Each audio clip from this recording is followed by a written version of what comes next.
she had 100 kids. And I can quite honestly say that we've really got wonderful memories and we've had a joyful upbringing, and so we thank you for that.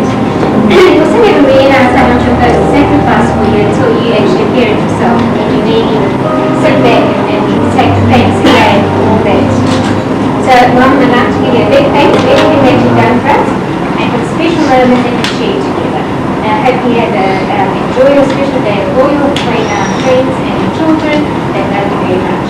Here's a book full of joy.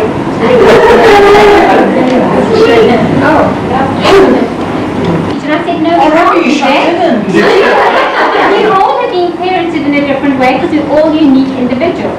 So I would like to say to Mom, just two little things I want to read to you, Mom. It says, was your mom mean? I know mine was. We had the meanest mother in the whole world. While other kids ate candy for breakfast, we had to have cereal, eggs and toast. When others had a Pepsi and a Twinkie for lunch, we had to eat sandwiches. And you can guess our mother fixed us a dinner that was different from what other kids had too. Mother insisted on knowing where we were at all times. You'd think we were convicts in a prison. She had to know who our friends were and what we were doing with them. She insisted that if we said we would go for an hour, that we'd be gone for an hour or less.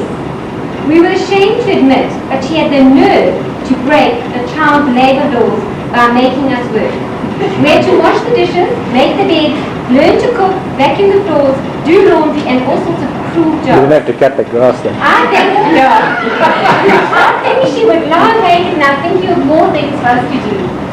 She always insisted on telling us the truth, the whole truth, and nothing but the truth. That I appreciate the most. But by the time we were teenagers, she could read our minds. Then life was really tough. Mother wouldn't let our friends just honk the horn when they drove up. They'd have to come to the door so that she could meet them. While everyone else could date when they were 12 or 13, we had to wait until we were 16. Because of our mother, we missed out on lots of things other kids experienced. None of us has ever been caught shoplifting, vandalizing other people's property, or ever arrested for any crime. It was all her fault. We never got drunk, took up smoking, stayed out all night, or a million other things other kids did. Now that we've left home, we are all well-educated, honest adults. We're doing our best to be mean parents just like Mom was. Don't you hate that part? I think that is what's wrong with the world today. It just doesn't have enough mean moms anymore. And Mom, the one thing as an educator, as Rod said, is that you have to be consistent as a parent. There was never one day, and I mean it, Mom, that I ever thought that you didn't love me unconditionally, that you weren't there for me every day of my life. There's not a moment when I thought I can't not phone you and ask you this because I know you were there for me. And to end off it says, the beauty of a woman. The beauty of a woman is not in the clothes she wears, the figure she carries, or the way she combs her hair. The beauty of a woman must be seen from her eyes, because that is the doorway to her heart, the place where love resides. The beauty of a woman is not in a facial mold, but the true beauty in a woman is reflected in her soul. It is the caring way that she lovingly gives, the passion that she shows. The beauty of a woman with passing years only grows, and that's you, Mom. Not in my speech, but I just want to put the record right. Stuart and I did vandalize the next door neighbour's letterbox. And I did come home drunk. There's two reasons for today, apart from the wedding. The one is because we believe in the decimal system, and hence we're all together for the 70th birthday. And the other reason is because it is Mom's 70th birthday. After 70 years, Mom, I didn't know you for the first 25, and you didn't know me either. For the next 5, you knew me, and I hardly knew you. The next 10, I guess we were buddies, and I do remember that quite closely because I remember screaming and shouting in the kitchen quite often because I wanted to be a good boy. And I knew I was a good boy because you used to turn around and say, "For Christ's sake, you are a good boy." I must have been okay. The next 5, you wish you didn't know me. The next 5, you had to share me with a couple of other girls. And the next 10, I multiplied and there were a whole lot more good boys. And the next 10 get a bit hazy as the senior citizens crawl in and we've both kind of forgotten them as they brush by. But I think through all that, you've been a wonderful mother. In fact, you've been a very good grandmother. And now I would like to say a happy birthday, many more, and yes, you've been a very great grandmother. No pressure, next. I don't know who to inspire to spread all this about. What I did is I made a list of all the things that were really sort of memorable occasions in my life, which shared with Mom. My mother always was there at home. When I made sandwiches, always 3 slices. School homework, not getting mine. Annual trips to Rosebank Shoe Centre to buy top sandals. Saturday morning trips to the Ellis Brown Butchery in Rosebank, cinnamon buns on the way home. Annual seaside holidays, weeks of preparation beforehand, scrubbing the kitchen floor. Chats across the wall with Rowan Heather hanging out the window. A working mom doing the juggling act, also running a house. 5 children. Morris Minor and school visitor from Westport. Shona, Dougal, Angus and Jock, the dogs who are always hungry and in need of attention. Washing, ironing and cooking. Christmas and New Year celebrations. Always great family occasions. Long family breakfasts, luncheons and dinners around the table where many of the world's problems are solved. Shopping, feeding and clothing and care for 5 children, the 8th wonder of the world that still amazes me today. Actually, I'm a parent myself. Brothers and sisters in the Lord who always made well. Weddings, becoming retired persons. The season traveller with overseas holidays to the UK, America and Australia for an equipment class. Spring cleaning. Corresponding, letter writing, typing, Christmas cards, caring, giving and loving, always there to listen, hard and to find and reach. I must salute you and thank you for the mother that you really want you to be.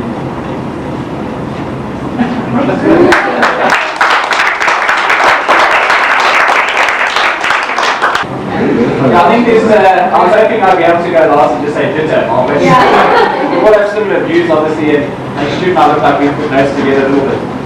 Yeah, as Murray said, 70 years, it's a fantastic achievement, and to have done so as well without aids is even better.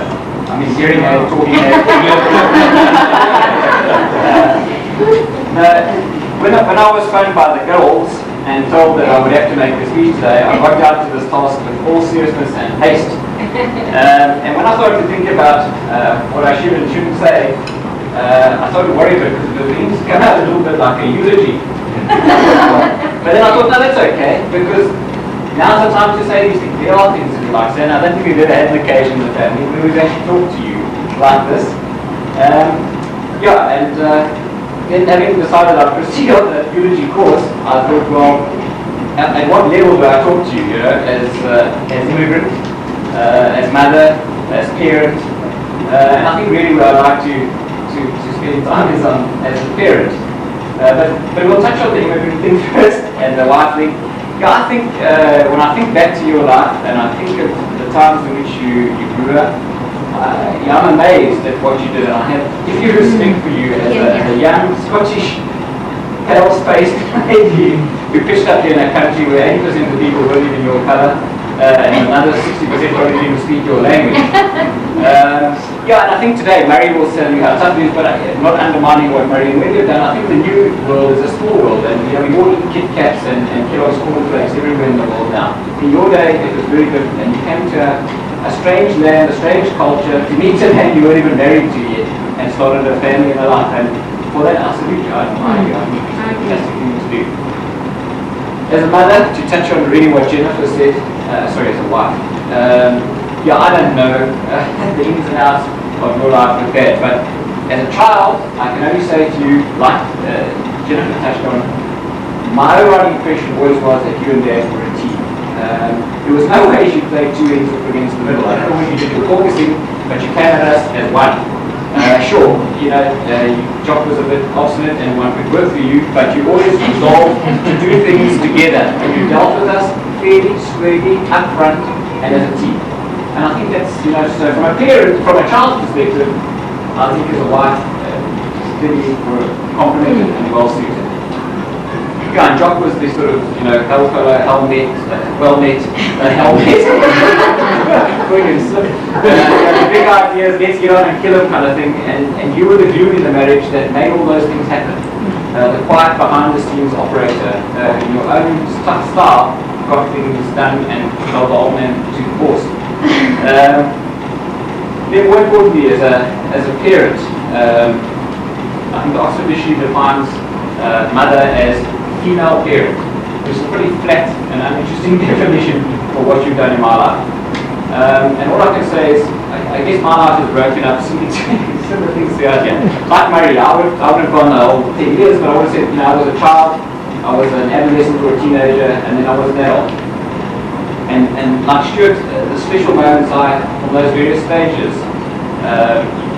as a child, I have the most fantastic memories of a wonderful childhood. I always describe it to people like I was a free-range chicken, well-fed, well-housed, I just went crazy. And I suppose we were less controlled than the girls were maybe. But those are my memories, and that's what my overriding impression of my early childhood was. It was just a lovely, carefree time. And like Stuart, there was the special things that I remember. There was the home from school. Do your homework, here's your feast, on the side, and get outside.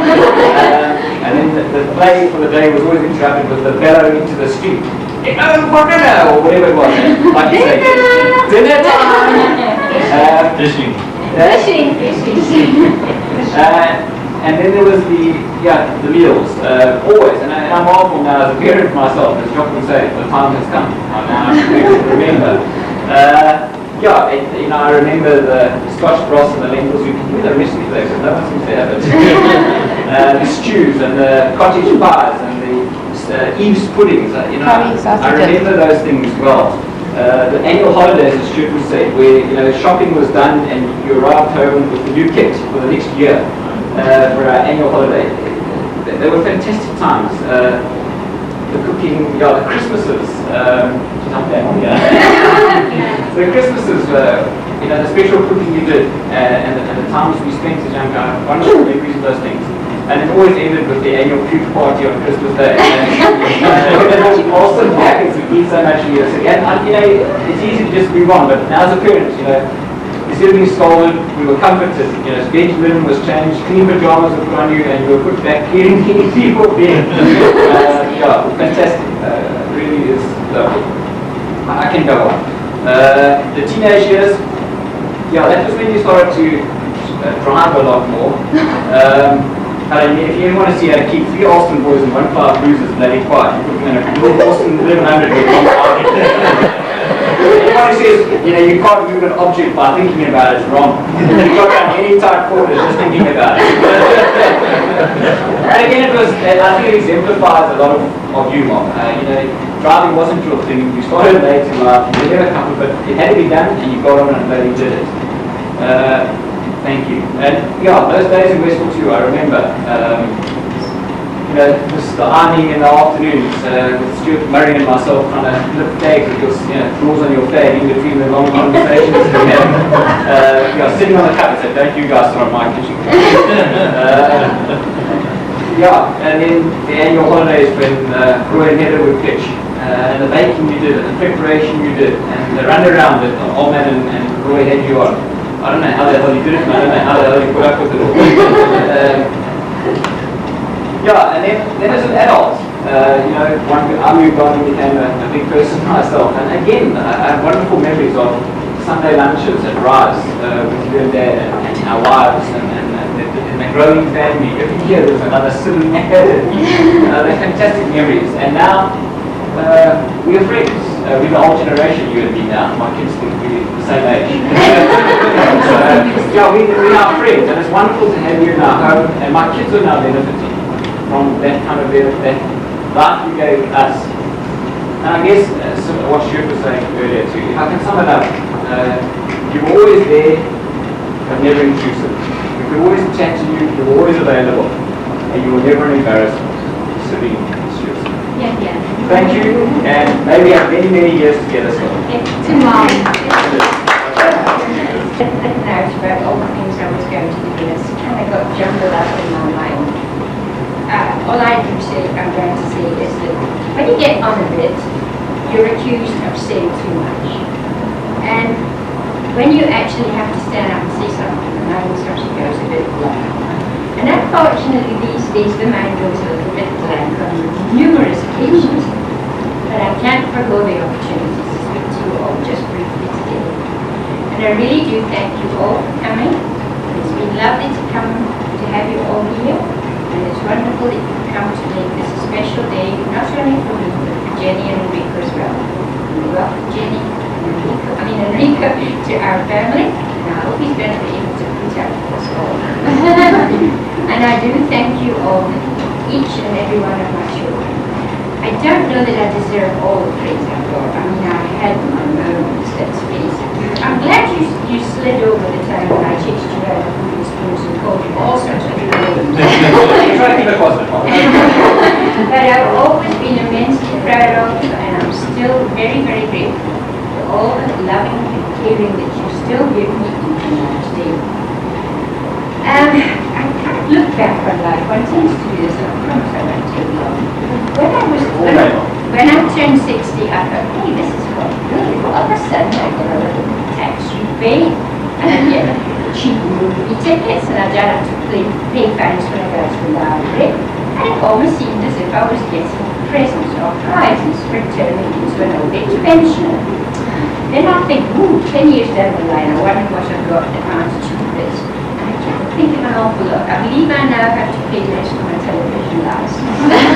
I'm not so sure about the tax rates, but on the other hand, that's a little bit difficult.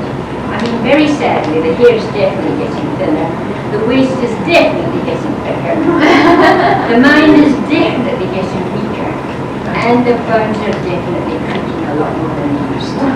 But it's still wonderful to be able to do the things I can, and it's partly because I have so many wonderful friends and children to help me along. And if you'll indulge me for 2 minutes, I'd like to read this little poem that I think kind of sums it all up. Oh Lord, you know I'm growing older. Keep me from closing my eyes to the fact. Keep me from becoming a pest, a self-appointed sage, with a habit of thinking I must say something on every subject and on every occasion. Keep me from the temptation of trying to straighten out everybody's affairs. I'm really guilty of that. Make me thoughtful, not moody, helpful, not bossy. With my vast store of wisdom, it seems a pity not to use it all. But Lord, you know, I don't want to lose all my friends by boring them with the past. Keep my mind free from the recital of all my experiences and endless details. Seal my lips about my rheumatism and gout. My aches and pains are unceasing, and rehearsing them is becoming sweeter day by day. I do not ask for improved memory, but for less cocksureness about the memory of others. Teach me to admit that sometimes I am mistaken. Keep me reasonably sweet. I do not care to be an overly pious person. Some of them are so hard to get along with. Make me more considerate as my age progresses. Never let me grow old, just older. Thank you.